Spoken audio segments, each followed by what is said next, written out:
رمضان رمضان اس کی بڑی ہے شان۔ بسم اللہ الرحمن الرحیم۔ رب اشرح لی صدری ویسر لی امری واحلل عقدۃ من لسانی یفقہوا قولی۔ آج ہمارے درس قرآن مجید کا عنوان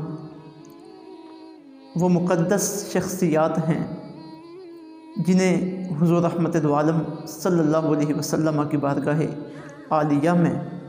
رہنے کا شرف نصیب ہوا، جو حضور رحمت عالم صلی اللہ علیہ وسلم کے ارد گرد فیض سمیٹنے کے لیے آپ کی ظاہری زندگی میں موجود تھے، اور میری مراد ان سے حضور رحمت عالم صلی اللہ علیہ وسلم کے صحابہ کرام رضی اللہ تعالیٰ عنہم اجمعین اور اہل بیت اطہار رضوان اللہ تعالیٰ علیہم اجمعین ہیں۔ صحابی کسے کہا جاتا ہے؟ ہمارے محدثین نے صحابی کی جس تعریف پہ اتفاق کیا وہ یہ کہ صحابی وہ خوش نصیب ہے جس نے ایمان کی حالت میں حضور رحمت عالم صلی اللہ علیہ وسلم کا دیدار کیا۔ اگر وہ نبی نہ تھا تو اس نے آقا علیہ الصلوۃ والسلام کی صحبت اختیار کی، اور پھر ایمان کی حالت میں ہی اس کا خاتمہ ہوا، وہ ہمارے نزدیک صحابی ہے۔ اہل بیت اطہار کون ہیں؟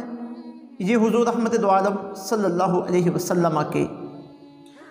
مقدس گھر کے افراد ہیں۔ ان میں آپ کی پاکیزہ ازواج مطہرات بھی ہیں، ان میں آپ کی اولاد طہار بھی ہے، آپ کے صاحبزادے، آپ کی صاحبزادیاں، اور ان میں مولا کائنات حضرت سیدنا علی المرتضیٰ رضی اللہ تعالیٰ عنہ بھی ہیں، اور پھر آپ کی وہ اولاد جو سیدہ کائنات حضرت سیدہ فاطمہ الزہراء سلام اللہ علیہا سے ہیں، اور پھر قیامت تک حضرت سیدنا علی المرتضیٰ اور حضرت سیدہ فاطمہ الزہراء سلام اللہ علیہما آپ کی جو آنے والی اولاد ہے وہ ساری کی ساری اہل بیت اطہار میں شامل ہے۔ جب ہم مطلق صحابہ کرام کا لفظ بولتے ہیں تو اس میں اہل بیت اطہار بھی شامل ہوتے ہیں، وہ اہل بیت اطہار جو آقا علیہ الصلوۃ والسلام کے دور اقدس میں موجود تھے، جنہوں نے آقا علیہ الصلوۃ والسلام کی زیارت کی، آقا علیہ الصلوۃ والسلام کی صحبت میں رہے اور ڈائریکٹ آقا علیہ الصلوۃ والسلام کا فیض حاصل کیا۔ جب صحابہ کا لفظ بولا جائے تو وہ بھی اس میں شامل ہوتے ہیں، اور پھر کیونکہ آقا علیہ الصلوۃ والسلام کی نسبت کی وجہ سے انہیں اس امت میں ایک انفرادی مقام حاصل ہے، بڑا بلند و بالا اور کمال والا مقام انہیں حاصل ہے۔ اس وجہ سے ہم ان کا انفرادی ذکر بھی کرتے ہیں، ان کے مقام و مرتبے کے اعتبار سے صحابہ کرام کا لفظ بولتے ہیں، ان میں بھی وہ شامل ہوتے ہیں، پھر ہم اہل بیت کا لفظ بولتے ہیں ان کے اعزازی مقام و مرتبے عظمت و شان کی وجہ سے، اور اس وجہ سے بھی کہ قیامت تک آنے والی جو آقا علیہ الصلوۃ والسلام کی اولاد ہے سادات کے بعد وہ اس میں شامل ہو جائیں۔ تو اہل بیت اطہار اور صحابہ کرام علیہ رضوان یہ اس امت کے سب سے سینئر ترین افراد ہیں، سب سے کامل ایمان والے ہیں، اور ان کا سب سے بڑا اعزاز یہ ہے کہ انہوں نے رخ والضحیٰ کی زیارت کی ہے۔ ان کے صبح شام آقا علیہ الصلوۃ والسلام کی بارگاہ میں گزرے ہیں، صبح شام آقا علیہ الصلوۃ والسلام سے فیض لیتے رہے ہیں، اور اس امت کا سب سے پہلا دستہ یہ لوگ ہیں۔ قرآن مجید میں اللہ رب العزت کے جو احکامات ہیں، آقا علیہ الصلوۃ والسلام کے جو فرامین ہیں، ان پر سب سے پہلے پریکٹیکل ان مقدس ہستیوں نے کیا ہے۔ انہی میں وہ لوگ تھے جنہوں نے آقا علیہ الصلوۃ والسلام کا دفاع کیا، مشرکین عرب سے، یہودیوں سے، عیسائیوں سے اپنی جانیں قربان کر لی، آقا علیہ الصلوۃ والسلام کے جسم اقدس پہ آنچ نہیں آنے دی، سرکار کو پریشان نہیں ہونے دیا، غزوات میں سرایا میں پیش رہے، جب کلمہ پڑھ لیا، جب ایک مرتبہ دین کے ہو گئے پھر ہر چیز دین کے لیے قربان کر دی۔ وطن چھوڑنا پڑا تو وطن چھوڑ دیا، اولاد چھوڑنا پڑی تو اولاد چھوڑ دی، جائیداد کو پس پشت ڈالنا پڑا تو اسے ڈال دیا۔ جب سرکار کے قدموں میں آ گئے پھر سارے زمانے کو بھول گئے، سرکار کی بارگاہ میں آئے، پاکیزہ ہوئے، اتنے پاک ہوئے، اتنے پاک ہوئے، اتنے پاک ہوئے کہ نجاست، ناپاکی، دنیا کی ہوا، حرص، ہوس، یہ ان کے قریب تک بھی نہیں جا سکتی۔ اور یہ سارے کا سارا فیضان تھا صحبت مصطفیٰ صلی اللہ علیہ وسلم کا، اور یہی وحی کے چشمدید گواہ ہیں۔ قرآن ہم تک صحیح اور سالم پہنچا، اللہ رب العزت کا ارادہ تو ضرور شامل ہے، لیکن آگے جو شخصی محنت ہے وہ صحابہ اکرام اہل بیت اطہار کی ہے۔ دین اسلام اللہ رب العزت کے ارادے میں یہی تھا قیامت تک قائم رہنے والا ہے، لیکن اس کے آگے جو اسباب ہیں، جو قربانیاں ہیں، جو محنتیں ہیں، وہ جو مشقتیں ہیں، وہ ان مقدس لوگوں کی ہیں، وہ ان باکردار لوگوں کی ہیں، باصلاحیت لوگوں کی ہیں، ان پاکیزہ لوگوں کی ہیں۔ ہمارے نزدیک حضرت سیدنا ابو بکر صدیق رضی اللہ تعالیٰ عنہ جو سب سے صحابہ میں سینئر ہے، جن کا مقام و مرتبہ سب سے بلند ہے، ان سے لے کر آخری صحابی تک اور اہل بیت اطہار کے تمام افراد سارے کے سارے اہل سنت و جماعت کی سر کا تاج اور آنکھوں کا تار ہے۔ ہر ایک کا ادب ہے، ہر ایک کا احترام ہے، کسی پہ کوئی اعتراض نہیں ہے، کسی پہ کوئی لان نہیں ہے، کسی پہ کوئی تان نہیں ہے، کسی پہ اہل سنت کو کوئی گلہ نہیں ہے، کوئی شکوہ نہیں ہے۔ مقام و مرتبے اپنے اپنے ہیں، اور اہل سنت، اہل حق، اہل اسلام کا عقیدہ ہے کہ سارے کے سارے رسول مکرم صلی اللہ علیہ وسلم کے صحابہ جنتی ہیں۔ اہل بیت اطہار کے وہ افراد جنہوں نے آقا علیہ السلام کی زیارت کی، آقا علیہ السلام سے فیضان حاصل کیا، آقا علیہ السلام کے دین کی پیروی کی، اور آقا علیہ السلام کے دین کو آگے پہنچایا، سرکار کے نقش قدم پہ چلے، آقا علیہ السلام کے دین کی خدمت کی، وہ سارے کے سارے جنتی ہیں۔ یہ ہمارا عقیدہ ہے اور ہمارا نظریہ ہے، اور اللہ رب العزت کی توفیق ہے کہ ان مقدس لوگوں کے بارے میں اللہ رب العزت نے ہمیں اتنا پاکیزہ، معطر اور معمبر عقیدہ عطا فرمایا ہے، اور یہ عقیدہ قرآن کی نصوص سے ثابت ہے، احادیث طیبات کی عبارات سے ثابت ہے۔ تو آج چونکہ ہمارا درس قرآن کا یہ سلسلہ ہے، تو صحابہ اکرام اور اہل بیت اطہار کے متعلق اللہ تعالیٰ نے قرآن مجید میں جو ان کی سیرت بیان کی، ان کا کردار بیان کیا، ان کا مقام و مرتبہ بیان کیا، ان کی صرف چند جھلکیاں اس درس قرآن میں آپ کی خدمت میں رکھنا چاہتا ہوں۔ ساری تفصیلات کو بیان کرنا، ساری ایات کو بیان کرنا وہ نہ تو اتنا ٹائم ہے اور نہ مقصود ہے، صرف چند جھلکیاں دکھانا یہ پیش نظر ہے۔ سب سے پہلے تو یہ بات ہمارے پیش نظر آنی چاہیے کہ صحابہ اکرام، اہل بیت اطہار وہ ایمان میں اتنے پختہ تھے، عمل میں اتنے باکردار تھے کہ اللہ رب العزت نے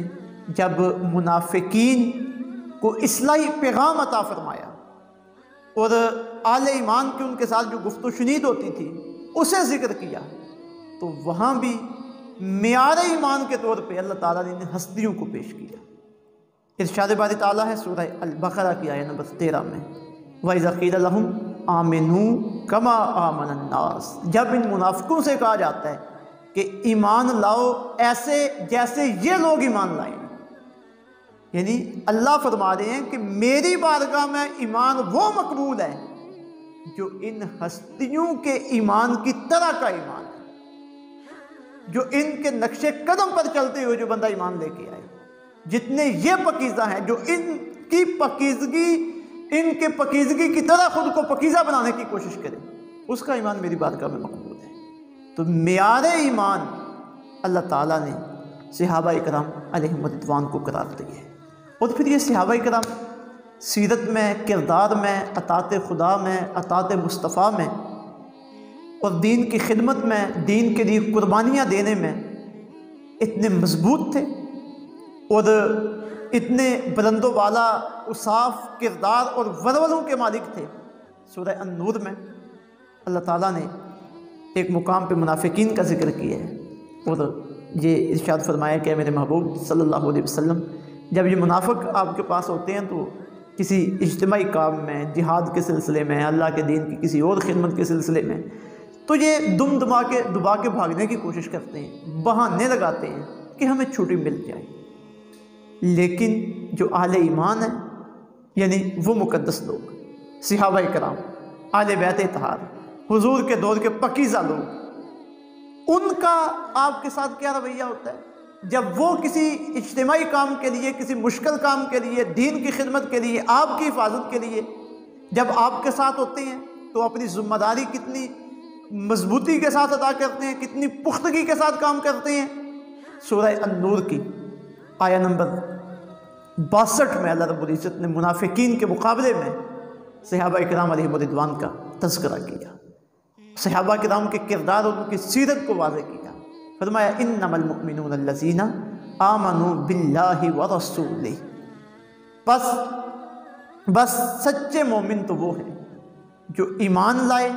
اللہ پر اور اللہ کے رسول پر، وَإِذَا كَانُوا مَعَهُ، اور جب وہ آپ کے ساتھ ہوتے ہیں، عَلَىٰ أَمْرٍ جَامٍ، کسی اجتماعی کام کے معاملے میں، تو لَمْ يَذْهَبُوا، وہ چلے نہیں جاتے، حَتَّى يَسْتَأْذِنُوهُ، جب تک آپ سے اجازت نہ لے لیں۔ یہ منافقوں کے مقابلے میں اللہ نے صحابہ کرام کا ذکر کیا ہے کہ یہ ایمان والے ہیں، اور جب آپ کے ساتھ ہوتے ہیں تو یہ بھاگتے نہیں ہیں، یہ جاتے نہیں ہیں،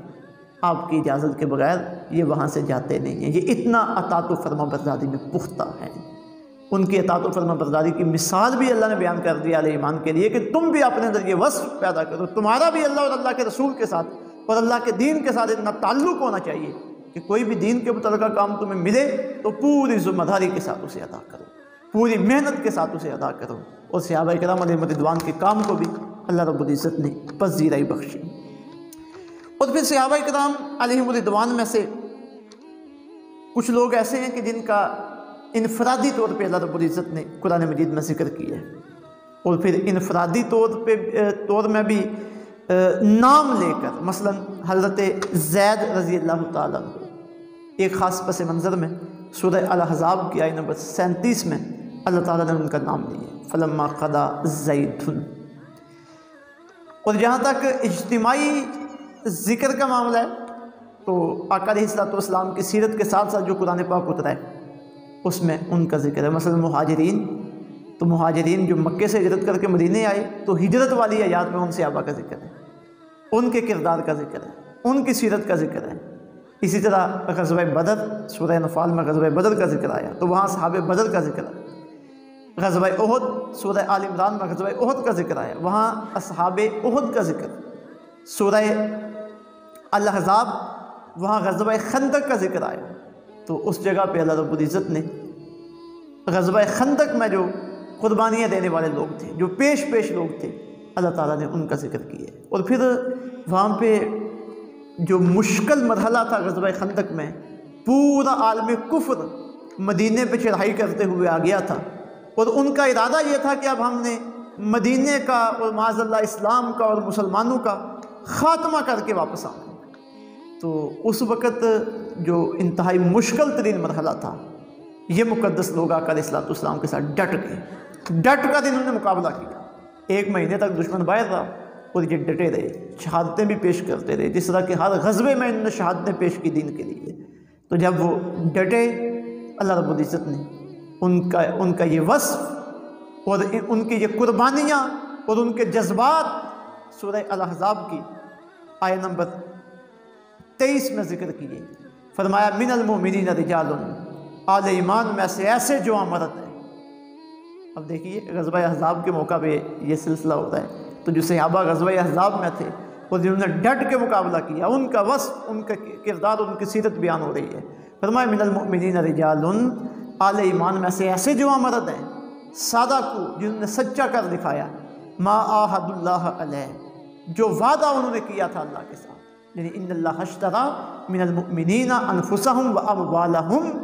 کہ بے شک اللہ تعالیٰ نے سودا کر لیا اہل ایمان سے ان کے جانوں کا، ان کے مالوں کا، کہ اس کے عوض میں بِأَنَّ لَهُمُ الْجَنَّةَ، کہ اس کے عوض میں ان کے لیے جنت ہوگی۔ تو حقیقت بھی یہی ہے، صحابہ بھی اور جو بھی قیامت تک آنے والے اہل ایمان ہیں، کلمہ پڑھ لینا یہ در حقیقت اللہ کے ساتھ معاہدہ ہے کہ اللہ میری جان بھی تیرے لیے، میرا مال بھی تیرے لیے، تیرے حکم پہ قربان ہونے کے لیے، تیرے حکم پہ اسے خرچ کرنے کے لیے۔ تو صحابہ نے اللہ رب العزت کے ساتھ یہ کیا، وہ وعدہ پورا کیا۔ تو اللہ فرماتے ہیں، خود فرما رہے ہیں کہ صدقو، انہوں نے سچا کر دکھایا، ما عاہد اللہ علیہ، جو وعدہ انہوں نے اللہ سے کیا تھا۔ فمنہم من قضی نحبہ، پس ان میں سے کچھ وہ ہیں جو اپنی نظر پوری کر چکے ہیں، یعنی مال بھی لٹا چکے ہیں اللہ کی بارگاہ میں اور اپنی جان کا نذرانہ بھی پیش کر چکے ہیں۔ فمنہم من ینتظر، اور بعض وہ ہیں جو انتظار کر رہے ہیں کہ کب وہ وقت آئے گا ہم اپنی جان کا نذرانہ اللہ کی بارگاہ میں پیش کریں گے، جہاد کرتے ہوئے، اللہ کے دین کا دفاع کرتے ہوئے، اللہ کے دین کا تحفظ کرتے ہوئے، کب وہ وقت آئے گا ہم اپنا مال اللہ کی بارگاہ میں پیش کریں گے۔ وَمَا بَدَّلُوا تَبْدِيلًا، اور غزوہ خندق میں جو سخت خطرات تھے، اللہ فرماتے ہیں ان سارے خطرات کے باوجود وَمَا بَدَّلُوا تَبْدِيلًا، ان کے رویے میں ذرا برابر بھی تبدیلی نہیں آئی۔ جو وعدہ انہوں نے کیا تھا ہر چیز اللہ کے لیے لٹانے کا، وہ اس پہ پکے ہیں، وہ اس پہ ڈٹے ہیں، وہ اس پہ کار بند ہیں۔ یہ صحابہ کرام علیہم رضوان کا کمال ہے، یہ ان کی سیرت ہے، یہ ان کا پکیزہ کردار ہے۔ اسی طرح اصحاب بیعت رضوان ہیں، ان کا ذکر اللہ رب العزت نے سورہ فتح میں کیا کہ جب آقا علیہ الصلوۃ والسلام عمرہ شریف کے لیے تشریف لے جا رہے تھے تو وہاں جب حضرت عثمان غنی کو آپ نے صورتحال کا جائزہ لینے کے لیے بھیجا اور آپ کے بارے میں یہ مشہور ہو گیا کہ انہیں مشرکین نے شہید کر دیا ہے، تو اس وقت جو آقا علیہ الصلوۃ والسلام کے ہاتھ پہ انہوں نے بیعت کی کہ اس وقت تک واپس نہیں پلٹیں گے جب تک حضرت عثمان کے خون کا بدلہ نہیں لیں گے، چاہے ہماری جانیں جاتی ہیں تو چلی جائیں۔ اب یہ بھی در حقیقت اللہ کے دین کے دفاع اور تحفظ کے لیے بیعت تھی۔ تو سورہ الفتح کی آیت نمبر 18 میں اللہ رب العزت نے ارشاد فرمایا، لَقَدْ رَضِيَ اللَّهُ عَنِ الْمُؤْمِنِينَ، یقیناً راضی ہو گیا اللہ تعالیٰ ان مومنوں سے اس یبایعونک تحت الشجرہ، جب وہ بیعت کر رہے تھے اے محبوب آپ کے ساتھ درخت کے نیچے، فَعَلِمَ مَا فِي قُلُوبِهِمْ، پس جان لیا اللہ نے جو ان کے دلوں میں تھا، فَأَنزَلَ السَّكِينَةَ، پس اتارا اس نے اطمینان کو، علیہم، ان کے اوپر۔ تو یہ اصحاب بیعت رضوان کے ساتھ جو اللہ رب العزت کی رضا ہے، اللہ نے اس سے ذکر فرمایا۔ اسی طرح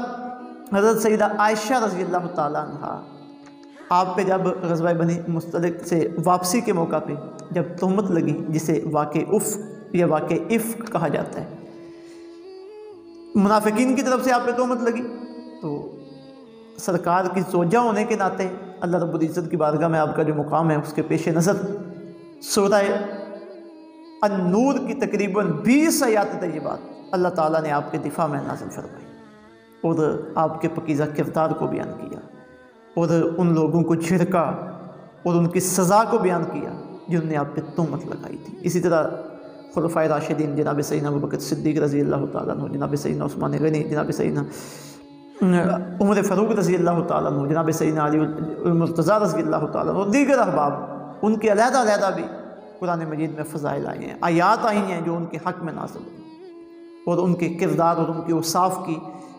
پہ مہر لگانے کے لیے اور ان کے خدمت کی قبولیت کے طور پہ اللہ تعالیٰ نے نازل فرمائی۔ اور پھر اگر اہل بیت اطہار ان میں سے جو ہیں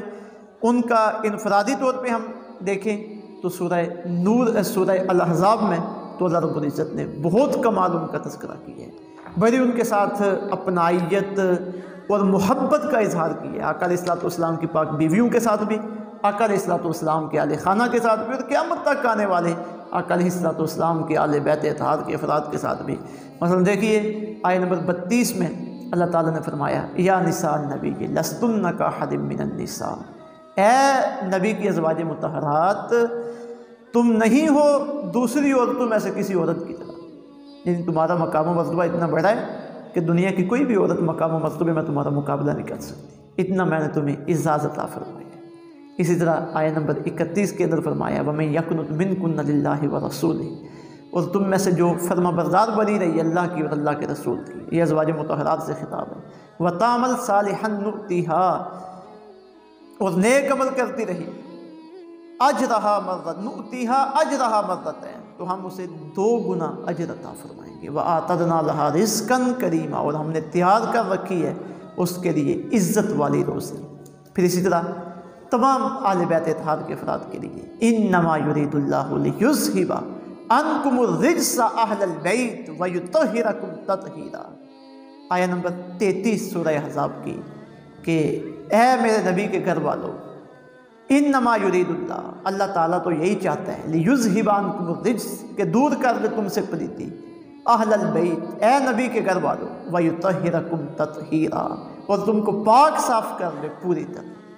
یہ مقام و مرتبہ ہے، اللہ پاکیزگی کی گواہی دے رہا ہے، اور اللہ نے پاک کر دیا، ایسے پاک کیا جیسے پاک کرنے کا حق ہے۔ اس لیے ہم قیامت تک آنے والے سادات اکرام کے سامنے اپنے سر کو جھکاتے ہیں کہ یہ سرکار کے گھر کے فرد ہیں۔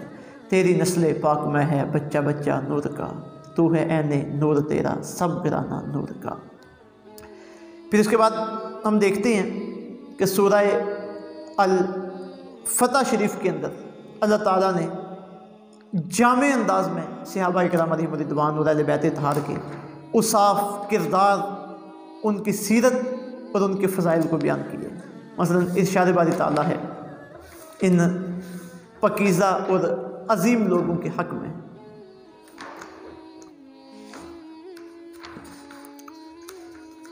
اللہ تعالیٰ ارشاد فرماتے ہیں محمد الرسول اللہ، محمد صلی اللہ علیہ وسلم اللہ کے رسول ہیں، والذین معہ، اور وہ عظیم لوگ، وہ سعادت مند جو محمد صلی اللہ علیہ وسلم کے ساتھ ہیں، اشداء علی الکفار، وہ بہت بہادر ہیں کافروں کے مقابلے میں، رحماء بینہم، آپس میں بہت رحم دل ہیں۔ آج لوگ صحابہ اور اہل بیت کی لڑائیاں آپس میں لگاتے پھرتے ہیں کہ فلاں نے یہ کیا، فلاں نے یہ کیا۔ بھائی تاریخی باتوں پہ جا کے قرآن کو کبھی فراموش نہ کریں، قرآن قطعی ہے، تاریخ ظنی ہے، تاریخ جھوٹی بھی ہو سکتی ہے، قرآن سچ ہے۔ قرآن کہتا ہے بہادر ہیں، بڑے سخت ہیں، کن کے لیے؟ کفار کے لیے، اور آپس میں ان کا کیا معاملہ ہے؟ رحماء بینہم، آپس میں رحم دل ہیں۔ تراہم رکعا سجدا، تو انہیں دیکھے گا کبھی رکوع کرتے ہوئے، کبھی سجدہ کرتے ہوئے۔ یبتغون فضلا من اللہ ورضوانا، اور وہ طلبگار ہیں اللہ کے فضل اور اس کی رضا کے۔ سیماہم فی وجوہہم من آثار السجود، ان کی علامت یعنی ان کے ایمان کی علامت، ان کی عبادت کی علامت ان کے چہروں پر سے، ان کے سجدے کے اثر سے نمایاں ہو رہی ہے۔ اور پھر آخر میں اللہ رب العزت نے آخرت کے حوالے سے ان کے کمال کو بیان کیا، فرمایا وعد اللہ الذین آمنوا وعملوا الصالحات منہم، اللہ رب العزت نے وعدہ فرمایا جو ایمان لائے اور نیک عمل کرتے رہے، مغفرۃ واجرا عظیما، ان سے مغفرت اور اجر عظیم کا۔ اسی طرح جب ہم سورہ التوبہ شریف میں دیکھتے ہیں تو وہاں بھی اللہ رب العزت نے انتہائی خوبصورت انداز میں ان کا ذکر کیا، اور پھر یہ ایسا ذکر ہے اس میں سارے لوگ آ گئے، بالخصوص اہل بیت اطہار اور صحابہ اکرام کے وہ لوگ جو اولاً ایمان لائے، خلفائے راشدین، عشرہ مبشرہ، سیدہ ام المومنین سیدہ خدیجہ الکبریٰ سلام اللہ علیہا، حضرت سیدہ فاطمہ الزہرا سلام اللہ علیہا، جناب سیدنا علی المرتضیٰ، یہ لوگ ابتداءً جو ایمان لانے والے تھے، پھر ان کے بعد جو ایمان لائے جنہوں نے ان پہلے ایمان لانے والوں کی پیروی کی، تو ان سب کا اللہ نے ذکر فرمایا والسابقون الاولون، اور سب سے آگے اور سب سے پہلے ایمان لانے والے، من المہاجرین والانصار، مہاجرین میں سے، انصار میں سے، والذین اتبعوہم بإحسان، اور جنہوں نے پیروی کی ان کی انتہائی عمدگی کے ساتھ، خوبصورتی کے ساتھ، رضی اللہ عنہم ورضوا عنہ، راضی ہو گیا اللہ ان سے اور وہ راضی ہو گیا اللہ سے۔ وعد لہم جنات، اور اس نے تیار کر رکھی ہیں ان کے لیے باغات، تجری تحتہا الانہار، جن کے نیچے ندیاں جاری ہیں، خالدین فیہا ابدا، یہ ہمیشہ انہی میں رہیں گے، ذالک الفوز العظیم، اور یہ بہت بڑی کامیابی ہے۔ آخری آیت جو اس سلسلے کی آپ کے سامنے پیش کر رہا ہوں، یہ سورہ الحدید کی آیہ مبارکہ ہے۔ اس میں اللہ رب العزت نے تمام صحابہ کو جنت کا سرٹیفکیٹ عطا فرمایا ہے، اور یہاں جو پہلے میں نے ذکر کیا کہ مقام و مرتبے اپنے ہیں، مقام و مرتبے میں فرق ہے، تو ظاہر ہے جس طرح مقام اور مرتبے میں فرق ہے،